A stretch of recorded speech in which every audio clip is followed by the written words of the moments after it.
Hi guys, I'm in Canada, Toronto, and guess what? I'm going to visit Aion headquarters in a while and hopefully meet all the interesting people working on Aion project. Maybe if I'm lucky, I'll have a chance to do an interview with Matt Spoke, so stay with me. So the thing I think that people can expect from us over the next couple of months is a significantly renewed focus on user adoption outside of the blockchain industry.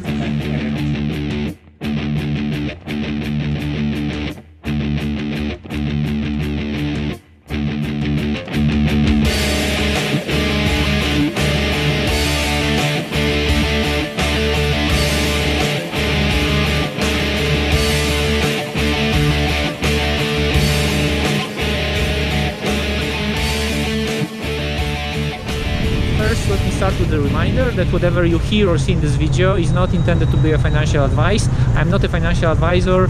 I'm just doing my own research about Aion Network and other open, public, decentralized blockchain projects. So I encourage you to digest more. Whatever I share here is just my personal opinion about Aion Network, and even the information which I've heard from Aion team members, I could have misunderstood, misinterpreted. So do not make any financial decision based on this information. Digest more, do your own research. I do encourage you to learn more about Aion Network. This is a great project. It deserves to be digested more. So do your homework.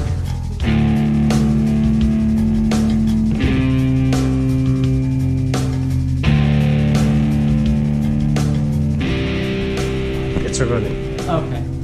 Hi guys, I'm today in Toronto in Aion headquarters. I had the pleasure to actually talk to all the interesting guys who are working on an Aion project. I'm with Matt Spoke, who is the founder of Aion Foundation. Nice to meet you, Matt. Good to meet you. Thanks for being here. Yeah. Matt, if you could briefly introduce yourself, what's your background? Yeah, sure. I mean, for those of you who follow the Aion community, you're probably familiar with me and the project.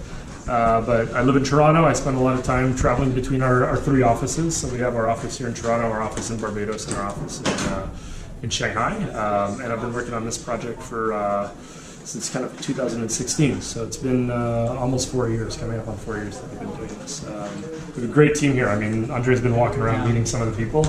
And we're excited by the rest of this year because we have a couple of big announcements and releases and milestones and partnerships. And so there's good stuff coming. Oh, the battery died. That's great. Oh, did it die? Yeah, the battery died.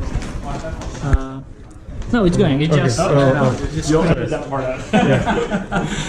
Okay, and my audience, I mean, majority of my audience probably knows Aion very well, but those who are just watching, hearing the first time about Aion, what's the value proposition of Aion? How would you, because you've been shifting from interoperability to you know, smart contracts. Well, what's your, this is our big focus for the rest of the year. Is we're changing a lot of how we explain to normal developers, normal companies, what is the value proposition of decentralized systems in general.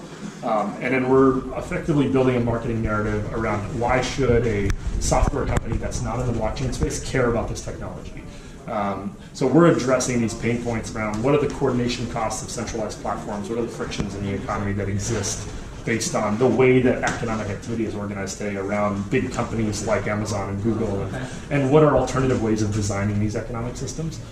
So we're going to be spending a lot more time kind of building and demonstrating examples of how you can redesign certain types of economic activity in day-to-day life, you know, the way people get in an Uber, the way people go to work, and then use this to like open conversations with companies so that they can start seeing a design space of a new technology that opens up new opportunities for their business. And so the thing I think that people can expect from us over the next couple of months is a significantly renewed focus on user adoption outside of the blockchain industry.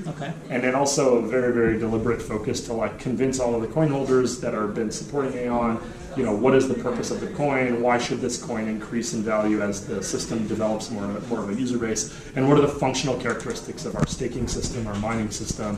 And so we're going to be doing a significant, I'd say, amount of refresh to some of the public message that's out there about Aion, so people can expect that between now and the end of the year. Okay, that's interesting. Yeah. And maybe just a final word on the Unity, which we've been chatting for a while. Yeah. So you said that Unity is supposed to be released this year. It'll launch this year. Specific dates will come out once the team has a little bit more firm commitments in terms of, like, we're in the process of getting ready for our public testnet. We have a number of staking companies that are signing up to join us for the testing period of Unity.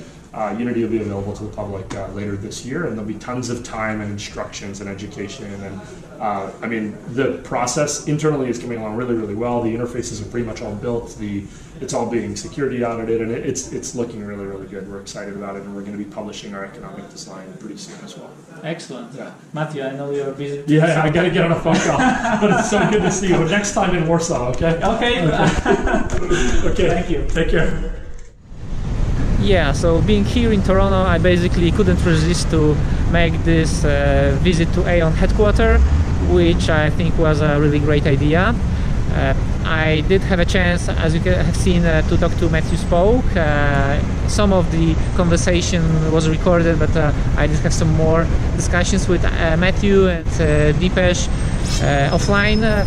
What I've learned from Matt is that Unity going live on mainnet still this year is no discussion. It just needs to happen. So I think we can expect this probably Q4 as per schedule. That's fantastic. Other news, just after my meeting, Matthew was running for a series of meetings with exchanges. So those of you asking questions, when more exchanges for Aion, where more liquidity, obviously they are seriously working on that. So no need to keep pushing. I think they realize that needs to happen. I assume this will be somehow synced with Unity being released. So clearly that was a concern and focus of Matthew when I talked to him. So what else? Thanks Dipesh for giving me this fantastic office tour. The office is located in the downtown Toronto. Great location, great atmosphere in the office. I think you have a great team, fantastic people, all focus on work, but the atmosphere is friendly at the same time. But clearly the atmosphere of work was in the air. That's awesome. There's still some stuff to be built. Yeah, what else? I mean, I've learned that I've noticed actually that Mavennet and some other Aion ecosystem partners are located in the same building, the same floor as Aion. So that's fantastic. I think that will help those teams to build even more effectively. Collaboration and communication obviously is even smoother. So that's cool. I didn't know that they're on the same floor. Yeah, so this visit just assured me that this is a really serious team, laser focused on building. I think we can expect some quality products still being released from Aion this year, even more updates regarding some announcements and partnerships coming out this year. So stay tuned for that. Please follow them on their YouTube channel, their Twitter, Telegram obviously. I will provide the links in the video description below. Also, you can follow me on my YouTube and Twitter. I'm probably gonna to talk even more about Aion. Some of the videos will be in English, some will be probably in Polish. Good project, great times ahead of Aion 2019-2020. That's it for now. Have a great day.